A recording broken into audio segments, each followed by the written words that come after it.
깜짝 놀랐습니다. 특송시켰는데 제가 실수했나 하고 특송하러 온 줄 알았어요.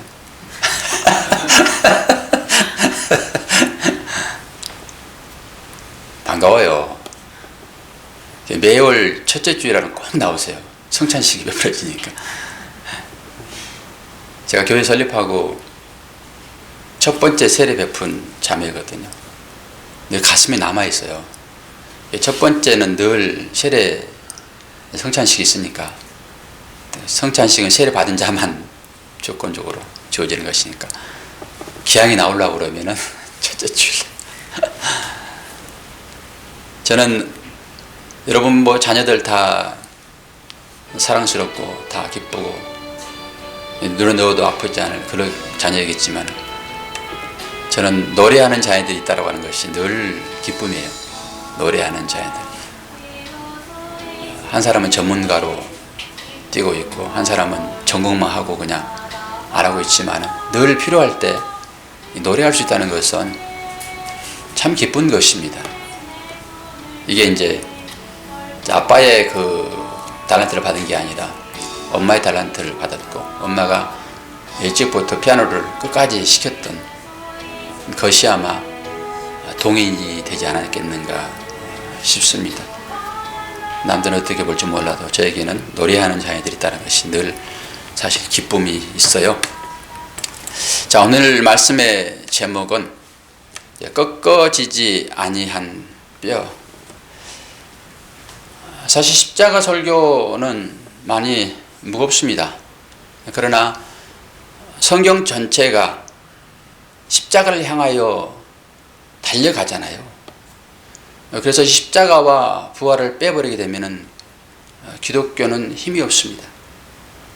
다른 종교와 똑같이 되어버리는 것입니다. 하나님이 스스로 십자가를 지셨고 또 부활을 하셨다라고 하는 것은 기독교만이 가지고 있는 특징이 있는 것이죠. 그래서 기독교는 종교가 아니라, 제가 늘 말씀드리듯이 기독교는 뭐라고요?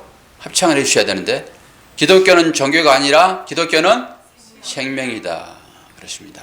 여러분 잊지 마셔야 됩니다. 기독교는 생명입니다.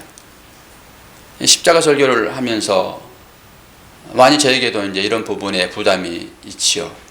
어떤 부담이 아침에 있었는지 설교를 듣다 보면은 아마 이해가 되어질 것입니다. 제가 잘못해가지고 지금 이 마우스를 눌렀거든요. 이게 누르게 되면 너무 이제 터집니다. 수리상을 똑같습니다. 이게 안전피를 빼고 지금 제가 잡고 있는 상태거든요. 그게 지금 잘못 누른 거예요. 이게 누르면 너무 넘어갑니다. 이렇게 놓고 설교를 할 수 없잖아요. 일단 넘겼다가 다시 돌아와야 돼요. 이렇게 넘어가는 것입니다. 이게 좀 이따 읽어드릴 거니까요. 오늘의 설교 제목이 꺾어지지 아니한 뼈. 우리가 설교를 하기 전에 말씀을 미리 보잖아요. 그래서 말씀을 여러분들이 읽으시면서 내용을 좀 생각하고 읽게 되면은 설교가 쉽게 들어오지요. 그런데 그냥 읽기 바빠가지고 다 읽어놓고 이게 무슨 뜻이지? 대부분 그렇습니다. 아니, 목사님이 뭐 잘 풀어서 설교해 주겠지. 그러지 않더라도 대충 우리 함께 교독하든지 합독하든지 할 때 의미를 정독하는 시간이잖아요. 그러니까 의미를 깨닫고 여러분들이 이 말씀을 읽으셔야 됩니다. 성경은 전부 다 서기관들이 필사한 거거든요. 원본은 사실 없어졌기 때문에 이제 사본을 가지고 필사를 하지요. 그러면은 이 서기관들이 그 야훼라고 하는, 여호와라고 하는 그 단어만 나오게 되면은 여기 신성 사문자 그렇습니다. 네 글이거든요. 네 글로 하나님을 야훼라고 하는데, 야훼만 나오면은, 하나님만 나오게 되면은 그들은 목욕제기를 합니다. 그리고 손을 씻습니다. 그리고 감히 그 이름을 부를 수 없어서 다른 말로, 약칭으로 아도나이 이렇게 씁니다. 그런데 우리는 지금 하나님의 이름을 쉽게 부르거든요. 사실 그분 앞에요, 옛날 같았으면 이렇게 앉아있을 수가 없습니다. 대속죄일이라고 1년에 한 번씩 대제사장만 지성소에 들어가서 하나님을 아뢰냈습니다. 허락받지 않는 사람은 거기에 들어갈 수 없었죠. 제사장도 자기 죄가 온전히 해결되지 않고 들어가게 되면 즉사했습니다. 이 정도로 하나님 앞에 선다라고 하는 것은 대단한 영광이었습니다. 근데 우리가 어떻게 이렇게 하나님 앞에 서 있습니까? 예수님께서 십자가로 우리의 모든 죄를 덮어주셨기 때문에 가능해요. 우리가 이 말씀을 읽을 때 사실 그런 마음을 가지고 읽어야 됩니다. 하나님 말씀 보면서 감히 이름을 부르지 못하고 아도나이라고 이름을 부르면서 경외심을 드러낸 것처럼. 근데 우리는 말씀을 그냥 소설 읽듯이 그렇게 봐버리잖아요. 그러지 않습니다. 설교가 바로 그런 것이잖아요. 겉으로 드러난 말씀, 이 의미를 더 깊게 연구하여 그 하나님의 마음을 여러분들에게 알려드리는 것이 목사의 책임이죠.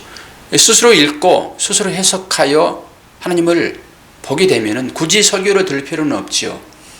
바로 그런 것입니다. 지금은 저나 여러분들이 직접 하나님을 아련할 수 있는 그런 자격이 생긴 것입니다.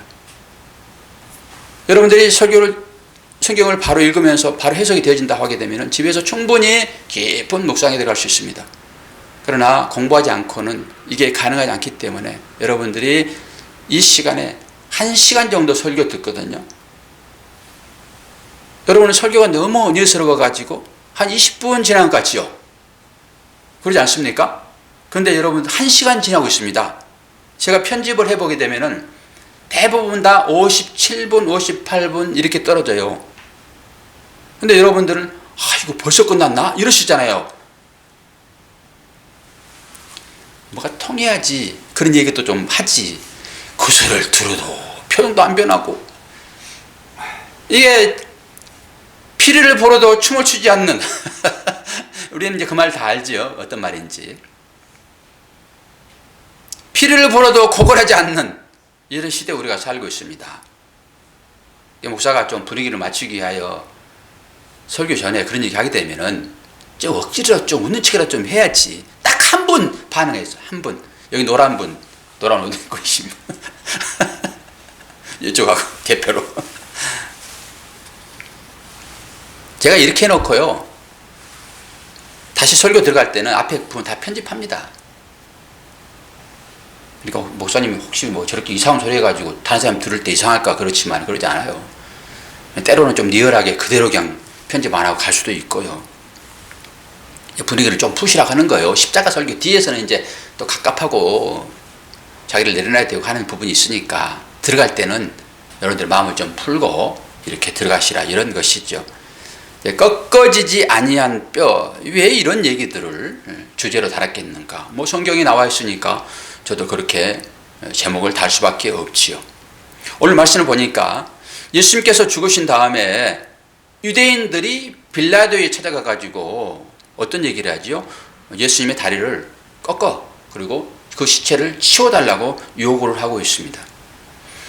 그들은 지금 6월절 전 안식일을 지금 지나고 있는 거거든요.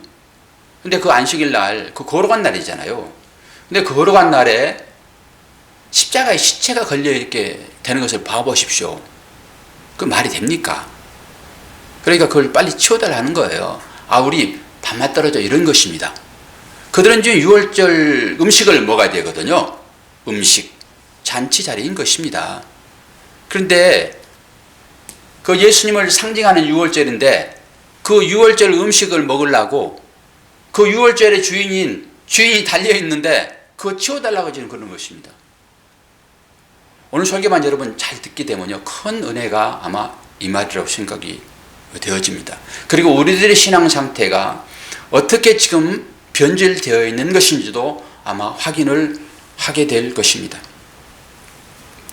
왜 다리를 굳이 꺾어달라고 얘기를 할까요? 다리를 꺾는 것은 죽음을 확인하는 거잖아요. 그래서 죽었나 안 죽었나 다리를 꺾는 것입니다. 그런데 그게 당시 그들의 관습이었다라고 하는 것입니다.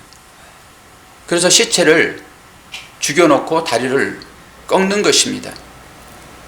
그래서 그 요구를 듣고 군병들이 제술의 다리를 꺾기 시작하잖아요. 우리가 십자가를 보게 되면은 예수님이 가운데에 달려있고 십자가가 강도가 양쪽에 달려있거든요. 그럼 바짝 붙어 있을까요? 일정 간격이 좀 떨어져 있을까요? 분명히 좀 떨어져 있겠죠. 그런데 보십시오. 군병한테 다리를 꺾으라고 그러니까 군병이 다리를 왼쪽인지 오른쪽인지 일단 시작했을 거잖아요. 다리를 꺾습니다. 그럼 하나 꺾고 두 번째 꺾고 세 번째 꺾어야 되잖아요. 그런데 한편 강도 꺾고 그 가운데 계신 주님을 지나서 왼편 강도 꺾습니다. 건너뜁니다. 그리고 와서 꺾어야 되잖아요. 꺾지 않습니다. 근데 죽은 것을 확인하고 군병이 이 주님의 옆구리를 찔렀더니 거기에서 이제 물과 피가 또 쏟아지는, 이게 죽음 마지막에 지금 장면, 그림으로 나타나고 있는 것이지요. 그런데 이걸 성경은 뭘 하기 위하여 이런 일이 있다라고 얘기하고 있습니까? 성경을 응하게 하기 위하여 그랬다라고 하는 것입니다. 그렇다라고 하게 되면은 그게 무슨 말인지 이제 본격적으로 여러분들이 연구에 들어가야 됩니다. 이런 부분이 그게 무슨 말을 하고 있는지, 성경을 응하게 한다는 것이 어떤 것인지를 보셔야 되잖아요. 그냥 단순히 성경에 그렇게 쓰여 있으니까 그렇게 하지 이렇게 가버리면은 성경을 바르게 읽지 않는 것입니다. 주님도 십자가에 달려 돌아가시잖아요. 그런데 거기에 나와 있는 모든 말씀, 가상칠언이라고 얘기하죠. 그게 전부 다 성경에 예언되어 있던 말씀을 그대로 지금 하는 거거든요.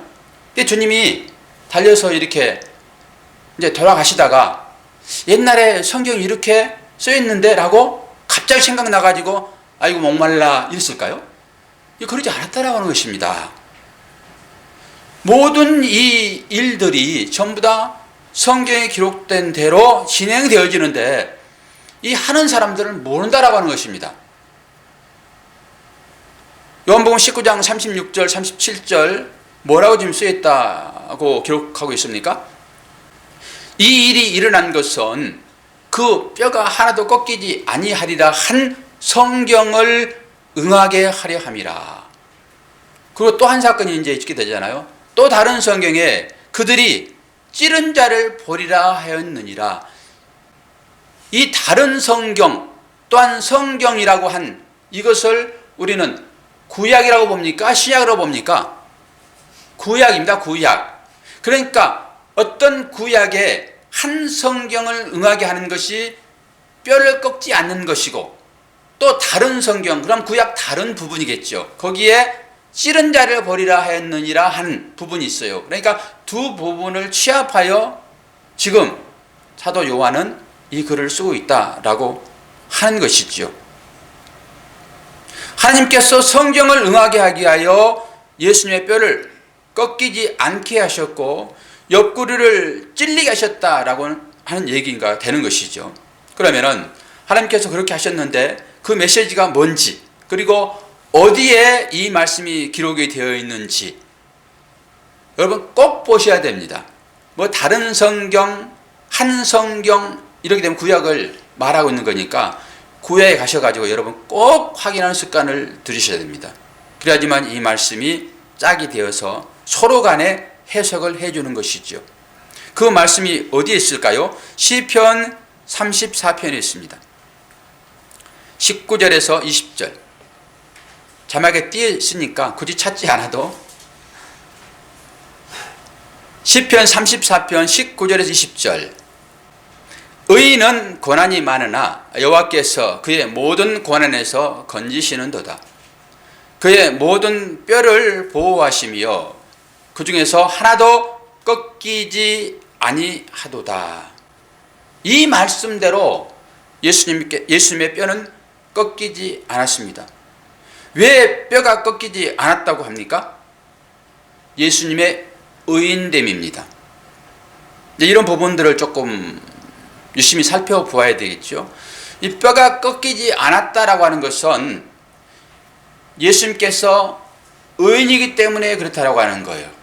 의인의 뼈는 꺾지 않겠다, 이런 말인 것이잖아요. 그럼 제가 여러분들한테 이렇게 묻고 싶습니다.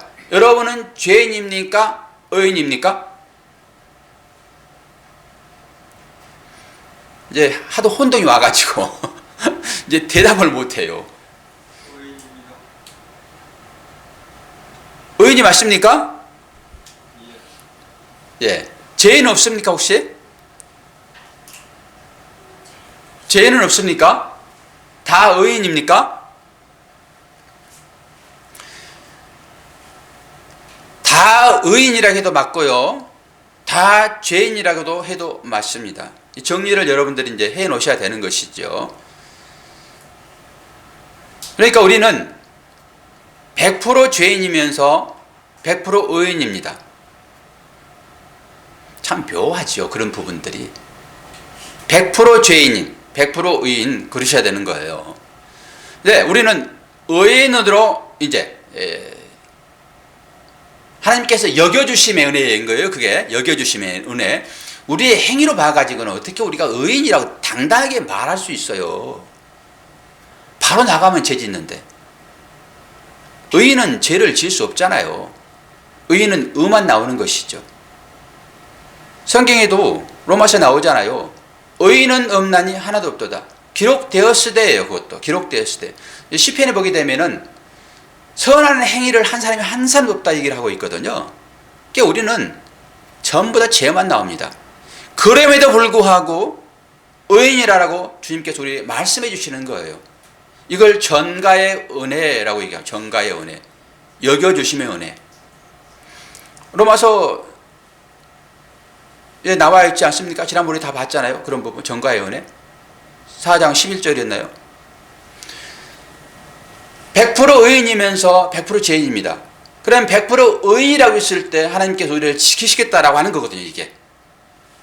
주님의 뼈가 꺾이지 않았다라고 하는 것은 뭡니까? 십자가에 달렸다라고 하는 것은 뭐예요, 또? 십자가에 달렸다라고 하는 것은 너는 죄인이야, 이런 거잖아요. 세상 사람들이 봤을 때 두 강도, 살인자가 죄인이듯이 너도 그 중심에 섰으니까 너는 더 나쁜 놈. 그래서 세상 사람들은 그를 죄인이라고 그래요. 세상 사람들이라고 하지 맙시다. 누가 죄인이라고 그럽니까? 종교인들이요.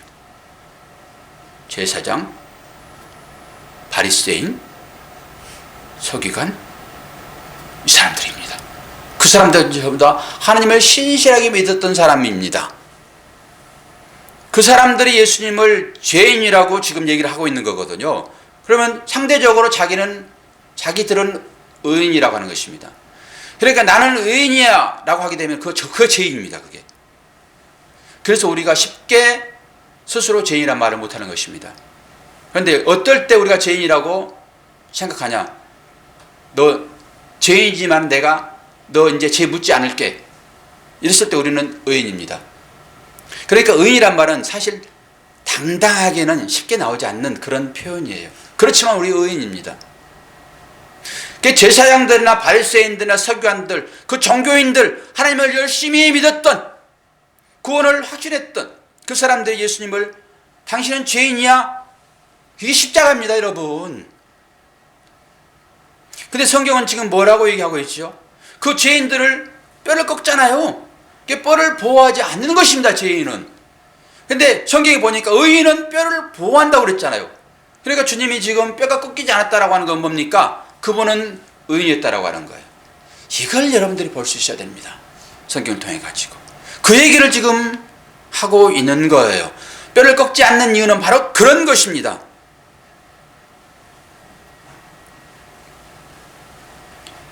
제가 설교를 준비하면서 제 아내가 옆에 컴퓨터 가지고 이제 아이들한테 문자를 보내더라고요. 아침 한 8시쯤, 7시 반쯤 문자를 보내거든요. 토요일마다. 그래서 이제 설교 준비하면서 여보, 믿음이 뭡니까? 이렇게 물어봤더니 갑자기 질문을 하니까 답을 못하는 거죠. 같이 한번 질문해 보겠습니다.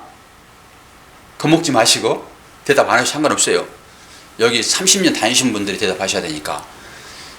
믿음이 뭐라고 생각하십니까? 여러분, 믿음이 뭐라고 생각하세요? 믿음이 뭡니까? 믿음 없이는 구원받을 수 없는데 믿음이 뭡니까? 바로 답이 나와야지만이 확연하거든요. 믿음이 뭔지도 잘 생각이 안 나는 거예요. 그냥 남 시장 가니까 바지게 지고 지게 지고 따라가는 것 같이. 혹시 여러분 그렇게 믿음을 갖고 있지 않습니까? 믿음이 뭡니까? 믿음. 그럼 여러분 바로 나와야 되는 거거든요. 어떻게 나와야 됩니까? 말씀을 거기에 대입을 하든지. 히브리서 11장 말씀 바로 거기에 있잖아요. 믿음은 뭐라고 얘기를 하고 있습니까? 믿음은 바라는 것들의 실상이요 보이지 않는 것들의 증거다. 이렇게 얘기를 해주면 되지요.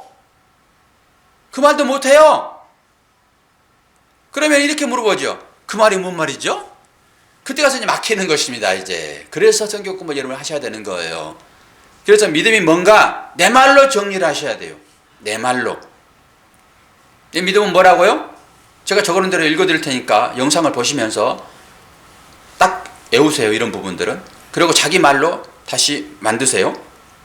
믿음은 나의 힘과 노력으로는 절대 구원에도 이룰 수 없고 행복에도 이룰 수 없고 안식에도 이룰 수 없다는 것을 인정하고 하나님의 은혜와 공로만이 나라는 존재의 기반이며 구원의 근거임을 인정하는 행위가 믿음입니다.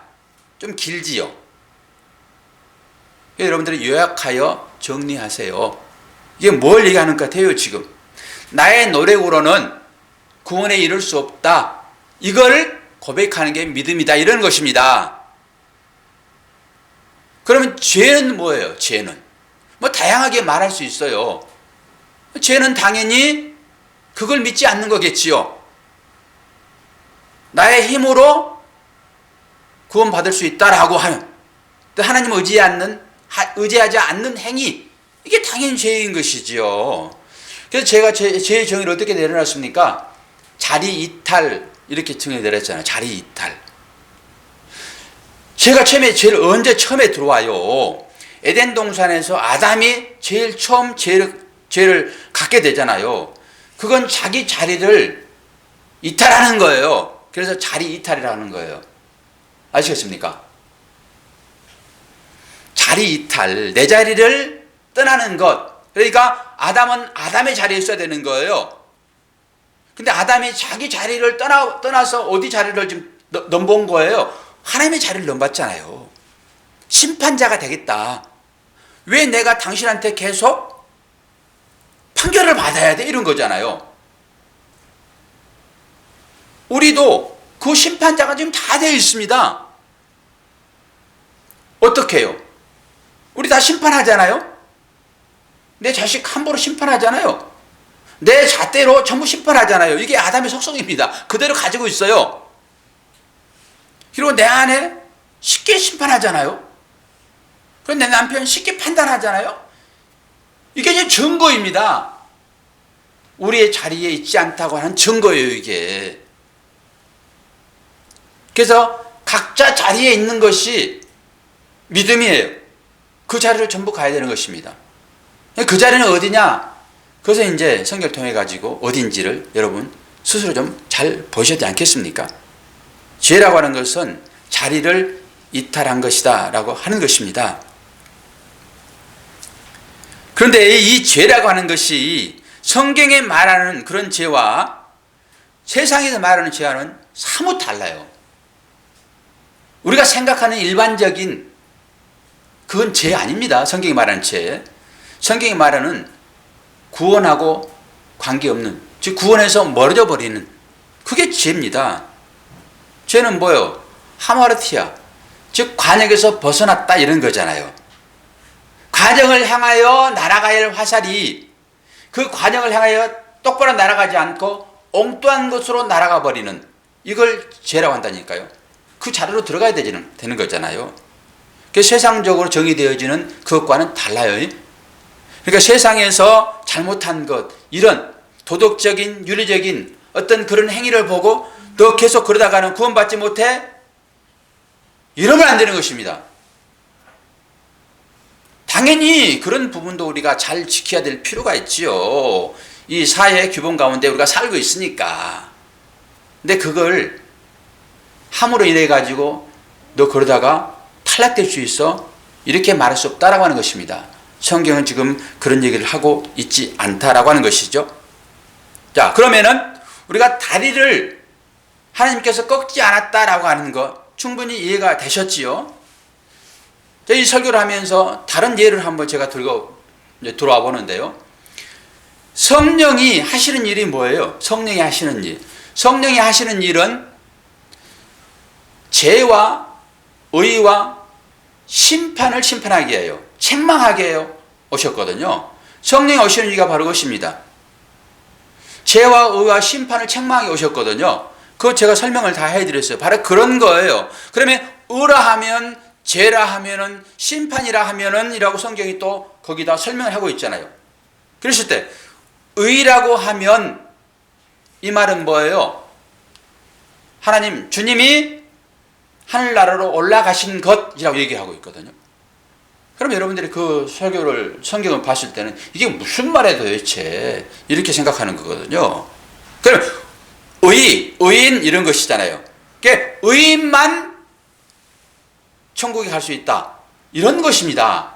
그러니까 주님이 하나님 나라로 승천하셨잖아요. 그건 뭐예요? 내가 의인이야 이런 것입니다. 그 얘기예요. 그게 똑같은 얘기예요. 이 얘기도 십자가에 달려서 뼈가 꺾이지 않았다라고 하는 것은 의인은 그 뼈를 보호하신다라고 시편에 기록하고 있으니까 뼈가 꺾이지 않았다라고 하는 것은 주님이 의인이다라고 하는 거예요. 그러니까 의인인 예수님을 너희들이 주겠다.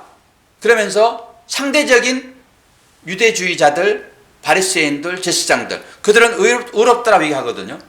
상대적으로 너희들이 죄인이야. 이걸 지금 강하게 메시지 주고 있는 것입니다. 뼈를 꺾지 않았다라고 하는 것은 다른 얘기 하지 않는다니까요. 그 메시지를 주고 있는 거예요. 그 사람들이 예수님을 죄인이라고 십자가 죽게 했잖아요 지금. 그런데 곤병이 찔르지도 않아요. 찔러달라 아니 꺾어달라 하잖아요 지금. 제사장들이 꺾어달라 하잖아요. 그것은 그 말 가운데 그가 죄인이다라고 하는 것을 또 얘기하겠지요. 그런데 그들을 꺾지 않습니다. 신기하게. 하나님이 다 하고 계시겠죠 그런 일들을. 그러면서 너희들이 죄인이라고 한 이분은 실제 의인이며 너희들이 죄인이야 이걸 얘기하고 있는 것입니다. 그러면 제사장이나 바리새인들이나 그 가운데 누가 포함됐다고? 우리가 포함되어 있습니다. 우리가 포함되어 있습니다. 주님을 의인이라고 들려 올리시면서 상대적으로 너희들은 죄인이야 이걸 얘기를 지금 하고 있거든요. 그럼 어떻게 해서 우리가 그 주님처럼 부활에 동참한 자가 되었는가? 이거 정의를 여러분도 또 내리셔야 되지 않겠습니까? 그래야 자유롭죠. 그 죄에서 여러분 벗어날 수 있지요. 그래서 뼈를 꺾지 않았다라고 하는 것은 예수님은 의인이다. 오직 한 분만 의인이다라고 하는 거예요.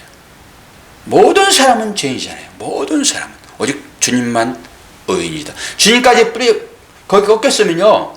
주님도 죄인 되어버렸을 것입니다. 그래서 뼈를 꺾지 않으세요. 제가 설명을 원고하고 상관없이 계속 지금 설명하고 있으니까 여러분 이해가 되셨죠 지금? 고은주 성도님 이해가 되셨습니까? 예수님께서 뼈가 꺾지 않는 것이 구약의 성경을 이루는 것인데 이건 예수님이 의인이다라고 하는 그런 증거라고 이해되셨죠? 예수님만이 의인이고 나머지 전부 죄인이다 이런 것이에요. 그리고 두 번째로 또 어떤 사건이 하나 있습니까? 20절에 그의 뼈를 보호하심이며 그 중에서 하나도 꺾이지 않았다. 위에 이제 37절 요한복음 위에 또 성경에 그들이 찌른 자를 버리라. 찌른 자를 버리라. 두 가지 사건이 십자가 위에 서 있습니다. 이걸 잘 보셔야 되겠죠? 찌른 자를 버리라. 제가 이거 설교 준비하면서 가슴이 많이 아팠어요. 가슴. 그러면 이것도 지금 어느 성경에 기록되게 있겠지요? 어느 성경에? 보셔야지요. 스가랴서입니다.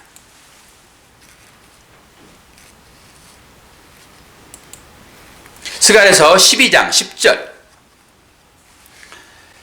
내가 다윗의 집과 예루살렘 주민에게 은총과 강구하는 심령을 부어주리니 그들이 그 찌른 바 그를 바라보고 그를 위하여 애통하기를 독자를 위하여 애통하듯 하며 그를 위하여 통곡하기를 장자를 위하여 통곡하듯 하리라. 잘 보십시오. 뭐라고 얘기하십니까? 찌른 자를 보게 되면은 어떻게 한다고 하고 있습니까? 지금 애통하게 된다라고 하잖아요. 애통하게 된다고. 뭐 당연한 일 아니겠습니까? 그런데 그 애통하게 하는 것이 뭐가 전제로 되어 있습니까? 은총을 받은 자입니다. 하나님의 은혜를 받은 자예요. 하나님의 은혜가 부어지니까 그들이 찌른 자를 보면서 애통해 하더라라고 하는 것입니다.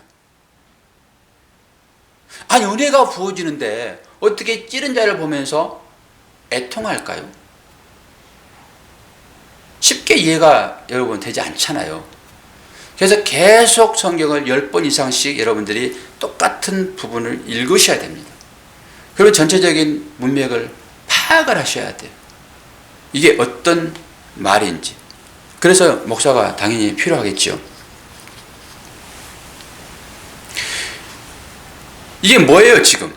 성령이 그들에게 은혜로 부어졌을 때 나타나는 현상인데 그 현상은 찌른 예수를 바라보게 되고 그렇게 찔려 돌아간 분을 위하여 애통하게 되는데 그 애통함이 어떤 애통이라고 합니까? 장자를 잃어버린 애통이라고 합니다. 장자를 잃어버린 애통. 큰아들을 잃어버리는 애통입니다. 어떻게 은혜가 부어졌는데 그 예수님의 찌른 그 장면을 보면서 장자를 잃어버린 애통함이 거기에 나오냐라고 하는 것이에요. 이게요, 산상수훈에 가서 보게 되면은 5장 4절에 복 있는 자는, 아니 복받은 자여, 이렇게 설명하고 있잖아요. 복받은 자여. 그러면 뭐라고 얘기했습니까? 애통하는 자는 복이 있나니 그들이 위로를 받을 것임이요, 이럽니다. 그렇게 애통 그러면은 우리는 쉽게 어떤 말이에요? 슬픔을 맞은 자, 세상 가운데서 여러 가지 다양한 일로 오늘 장자를 잃어버린 것 같은 그런 아픔으로 애통해하고 있는 그런 자여, 너희들은 복이 있다, 위로받아라, 이런 말일까요? 여기서 애통이라고 하는 것은요, 오늘을 찾아 들어가서 보게 되면은 엄청난 슬픔입니다. 장자를 잃어버려. 그래서 울부짖다, 통곡하다, 이런 뜻이 있습니다. 여러분, 우리는 예수님의 십자가를 늘 묵상하고 그 십자가를 통해 가지고 우리가 구원받았다는 사실을 늘 고백하잖아요. 그러면서 십자가를 생각할 때 여러분, 장자를 잃어버리는 애통함이 있습니까? 장자를 잃어버리는 애통함이 여러분들이 있습니까? 그 부르짖음, 그 울부짖음이 여러분들한테 있냐고요? 그 통곡이 있냐고요? 제가 이 말씀을 보면서 나는 어떤가요? 설교를 하는 이 목사는 어떤가지요? 그 십자가 설교를 해야 하면서 오늘 이 말씀을 보니까 은혜를 부어주게 되면은, 은총을 주게 되면은, 심령에 그걸 부어주게 되면은 그 찌른 자를 보면서 애통함이 있다라고 하잖아요. 울부짖음이 생긴다고 하잖아요. 그런데 그게 여러분들 설교하는 이 목사에게 있냐라고 하는 것입니다. 그러면 어떤 것입니까?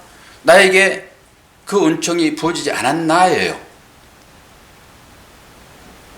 이러면 심각해지는 것입니다. 나에게 은총이 부어지지 않았기 때문에 나는 그 십자가를 생각하면서 이 애통이라고 하는, 이 울부짖음이라고 하는 것이 나오지 않는가라고 하는 것입니다.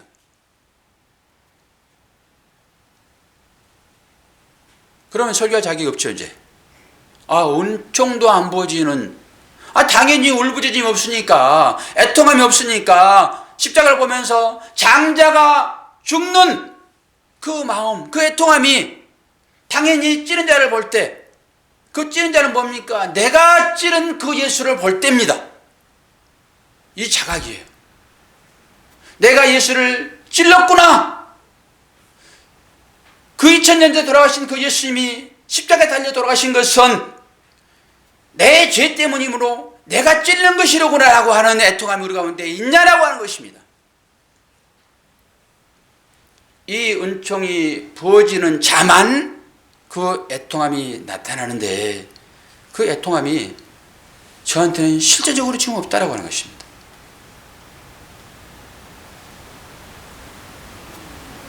기가 막히지 않습니까? 그러면 여러분들은 저보다 훨씬 더 그 마음이 있다라고 하게 되면 저의 선생이 되는 거거든요. 여러분은 저보다 훨씬 더 하나님의 은혜를 많이 받은 분들이 되는 거거든요. 그런데 여러분에게도 그런 아주 애절한 울부짖음, 애통함이 나타나야 한다라고 하게 되면 여러분도 생각해 보셔야 돼요. 나는 과연 하나님의 은총을 받은 자인가? 은총 받지 않게 되면 거듭남이라는 것이 있을 수 없는 것인데, 그럼 내가 예수 그리스도를 주님이라고 고백하는 이 고백은 무엇인가예요? 성령이 임하지 않고서는 우리가 주님을 주님이라고 고백할 수 없는데, 나한테 그런 애통함이 없는데 어떻게 나한테는 주는 그리스도시요 살아계신 하나님 아들입니다라고 그렇게 고백하냐고요. 제가 여러분들 자주 물어보잖아요. 그 물어보는 것은 저한테 물어보는 것입니다. 그러면서 같이 아멘 하는 거죠. 제가 아멘 했듯이 여러분들 똑같이 아멘 했잖아요. 그런데 그 애통함이, 그 철통함이, 그 울부짖음이 여러분들한테 있냐라고 하는 것입니다. 그때 제가 먹먹해져요. 하나님, 이게 어떻게 된 것입니까? 이 말씀에 의하면은 분명히 나한테 그 애통함이 나타나야 되는데, 특히 이 십자가 설교를 지금 하고 있는 상황에서 이거는 성경의 완성이니까, 성경은 이 십자가를 향하여 가고 있으니까 이건 완성인데, 지금 이 완성, 이걸 설교함에 있어서 그런 애통함이, 그런 간절함이 나한테 일어나지 않는 이 현실을 뭘로 설명해야 됩니까? 그럼에도 불구하고 나는 주님이 그리스도시며 살아계신 하나님의 아들이라는 것을 고백하고 있는데, 언제든지 부르시면 저는 아멘하고 달려가겠습니다라는 고백이 지금도 나오는데, 이건 주님은 무엇입니까? 그러면 애통함 없어도 언제든지 주님 부르시게 되면 내가 여기 있나이다, 나를 보내셔서 라고 자신 있는데, 언제든지 그렇게 고백하는데, 그럼 이 고백은 가짜입니까? 이런 질문을 하게 되죠. 그런데 여기에서 나오는 이 애통이라고 하는 것은요, 이 울부짖음, 통곡은요, 인간에게서는 나올 수 없는 것입니다. 인간에게서는 오직 주님에게서만 나올 수 있는 것. 주님에게서만. 우리가 할 수 없기 때문에 주님이 겟세마네 동산에서 그 기도를 대신하시는 거예요. 우리가 다 이룰 수 없기 때문에 주님이 그 십자가에서 다 이룬다라고 말씀하시는 것이고요. 우리는 목마름이 뭔지 잘 모르니까 주님이 목마르다가 주님이 스스로 그 목마름을 다 가져가시는 것입니다. 그리고 우리는 할 수 없기 때문에 주님이 다 가져가시고 우리한테 전가시켜 주는 것이에요. 그러니까 우리는 나는 할 수 없지만은 주님이 그 일을 하셔서 다 이루시고 우리들에게 입혀주셨기 때문에 그 은혜로 구원받고 그 은혜 때문에 내가 그 고백하구나, 이런 생각이 들으니까 풀려나죠. 풀려나죠. 이게 은혜로구나. 당연히 이 애통함이 나와야 되는데, 그 찔림을 보고서 그 애통함이 나와야 되는데, 그 찔림을 보고서도 그 애통함이 없는, 주님이 그걸 다 가져가시고 우리들에게 입혀주심으로 곧 십자가 위에서 우리의 벌거벗은 이 수치를 가리기 위하여 자신의 옷을 벗어서 우리들에게 입혀주시고 보아라 내가 너희 수치를 다 걷어갔다. 똑같습니다. 그래서 주님이 그렇게 기도하신 것 같아요. 나의 아버지 나의 아버지 어째 나를 버리셨나이까. 얼마나 큰 애통함이겠습니까. 그게 실제적으로 버림을 당하는 거거든요. 주님이 버림받았다 받지 않았다고 누가 말할 수 있습니까? 주님이 실제적으로 버림당하는 것인데 우리가 그 버림을 당하는 거거든요. 우리가. 그런데 주님이 자기 스스로 버림을 당하시고 버림당 우리를 끌어안으시며 살려주시는 것이 바로 십자가다라고 하는 것이죠. 그런데 이 삶을 살고 고백하는 사람이 성경에 나와요. 성경에. 우리가 좋아하는 바울입니다. 바울이 어떤 고백을 하는지 한번 보도록 합시다. 로마서 7장 21절에서 25절입니다. 그러므로 내가 한 법을 깨달았노니 곧 선을 행하기 원하는 나에게 악이 함께 있는 것이로다. 내 속으로는 하나님의 법을 즐거워하되 내 지체 속에서 한 다른 법이 내 마음의 법과 싸워 내 지체 속에 있는 죄의 법으로 나를 사로잡는 것을 보는도다. 오호라 나는 공고한 사람이로다. 이 사망의 몸에서 누가 나를 건져내라. 우리 주 예수 그리스도로 말미암아 하나님께 감사드리로다. 그런즉 내 자신이 마음으로는 하나님의 법을 육신으로는 죄의 법을 섬기노라. 주님이 사도 바울이 그 부림을 받은 이후에도 그 육적 자아의 그 추악함 때문에 계속 지금 괴로워하고 있거든요. 어떤 말이에요? 지금 자신이 예수를 찌르는 자라는 것을 계속 폭로당하고 있었다라고 하는 것입니다. 지금 이 말이 무슨 말입니까? 십자가를 바라보면서 사도 바울이 계속 지금 애통하고 있는 상태 아닙니까? 이 상태가 지금? 이건 뭘 말하는 것이죠? 우리의 배후, 우리의 뒤에는 이 역사를 주관하시는 하나님이 계시잖아요. 우리는 우리 스스로 뭔가 하는 것 같고 그 찌르고 안 찌르고 꺾고 안 꺾고 하는 것이 그들의 행위로 나타난 것 같지만은 그것은 성경을 응하게 하는 것이라고 하는 것은 뭐예요? 이 모든 과정들을 하나님이 친히 간섭하시고 있다 이런 얘기를 하는 거거든요. 뭘 얘기하는 거예요? 베드로의 이 사도 바울의 이 고백은 뭐예요? 자기가 예수님을 찌른 자임을 계속 지금 아파하고 있다라고 하는 거 아닙니까? 이건 뭐예요? 자기가 하는 것 같지만은 하나님이 폭로화시키신 것입니다. 이걸 아셔야 되는 거예요. 이걸 아셔야 되는 것이에요. 하나님이 우리 자신의 죄를 폭로하는 거거든요. 그러니까 십자가에 달려 들어가신 그 예수님이 의인과 동시에 그 말은 곧 어떤 거예요? 그 밑에 있는 사람들은 다 죄인이다라고 하는 것을 폭로하는 거거든요. 사도 바울이 그 마음을 갖고 있습니다. 그러면서 사도 바울이 뭐라고 하고 있습니까? 25절에 그렇게 누가 나를 이 사망의 몸에서 건져내라. 얼마나 이게 애통함입니까? 두 가지 법이 있는데 나는 하나님의 법을 쫓기로 원하지만 또 다른 법이 나를 이렇게 힘들게 한다. 나는 선을 행하기로 원하지만 또 다른 법이 나를 자꾸 악으로 이끈다. 이런 거잖아요 지금. 그러면서 뭐라고 그래요? 나를 죄의 법으로 사로잡는 것을 보는도다. 오호라 나는 공고한 사람이로다. 이 사망의 몸에서 누가 나를 건져내라. 이게 애통함 아니겠습니까? 여러분들한테 애통함이 있습니까? 그런 폭로하심이 여러분이 있습니까? 폭로가 돼야 되는 것이죠. 이 애통함이 여러분들한테 분명하게 있어야 되는 것입니다. 그런데 애통하고 있는 그 이후에 25절 보니까 뭐라고 얘기하고 있어요 지금? 하나님께 감사한다 얘기를 하고 있습니다. 그 애통함 가운데 감사가 터져 나오더라 라고 하는 것이에요. 이 죄의 애통함이라는 것은 뭐예요? 감정의 상태를 얘기하는 건 전혀 아닙니다. 우리는 잘못하게 되면 늘 하나님 앞에 눈물 흘리는 것으로 애통함을 대변해 버린단 말입니다. 이 애통함은 감정이 아니에요. 감정이 아니에요. 애통함은 나의 죄를 인해서 의인이신 예수님의 죽으심에 대한 신자의 반응이나 반응. 애통은 그냥 울고 그냥 눈물 콧물 흘리면서 그런 마음이 아니란 말입니다. 예수 그리스도의 십자가를 생각하면서 생각하는 나의 반응이에요. 반응. 어떤 반응을 나타내는가라고 하는 것이죠. 따라서 진정한 애통이 있는 신자에게는 예수님의 희생에서 긍휼과 자비하심을 보고 그것으로 기뻐야 된다라고 하는 것입니다. 이게 신비이며 복음입니다.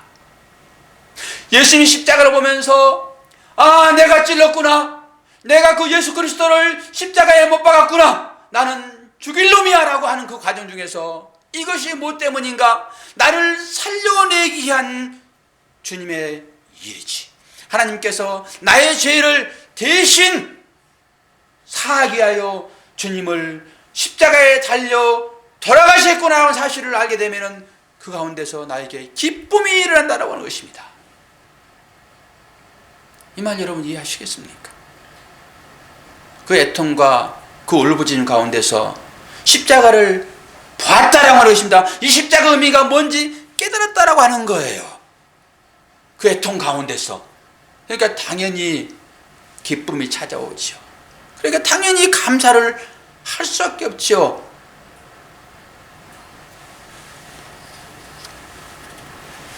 그래서 이 애통과 감사와 기쁨은 늘 동행하는 것입니다. 동행. 간추리게 되면은 하나님이 예수님의 다리를 꺾지 아니하심으로써 십자가에서 죽으신 예수님이 죄인된 자를 위해 보내신 의인이라는 것을 가리키는 것이고, 창으로 옆구리를 찌르게 하신 것은 바로 우리가 의인을 찌른 자임을 가르치시기 위한 것이다 라고 하는 것이에요. 이렇게 우리 성도의 구원은 하나에서 열까지 모두 하나님의 열심에서 이루어진다라고 하는 것입니다. 오늘 성찬식이기 때문에 제가 설교를 이 정도에서 정리를 하고자 합니다. 잘 깨달아 알으시기를 원합니다. 우리의 힘으로 구원은 있을 수 없으며, 나에게서 나오는 것은 전부 죄밖에 나오지 않는데 그 죄를 다 감당하시고 나를 주님이 구원하셨구나 라고 하는 이 사실을 깨닫는 것이 믿음이에요. 그런 자만 의인의 자격이 있습니다. 여러분, 그 애통 가운데 감사가 터져 나오는 것, 이것은 뭡니까? 십자가가 무언지를 분명하게 알았다고 하는 거예요. 십자가 뭔지 분명히 알았다고 하는 것입니다. 그래서 장자를 잃은 슬픔 가운데서 기뻐하는 것. 기도하겠습니다. 아버지 하나님, 하나님 은혜를 감사합니다. 하나님은 사건을 통하여서 침묵하듯이 말씀하시는데 우리가 오둔하여 이 진리를 잘 깨닫지 못하지만은 때로 은총과 은혜로 우리들에게 깨달음의 사실들을 주시니 감사합니다. 오늘도 이 말씀 통하여서 왜 십자가에서 그러한 일들이 일어났는지 분명히 알고 이 모든 것들은 다 성경을 응하게 하는 것이고, 또한 우리를 죄에서 구원하시기 위하여 예정된 일임을 알고 은혜로 감사로 나아가게 하여 주시옵소서. 예수 그리스도 이름으로 기도하옵나이다. 아멘.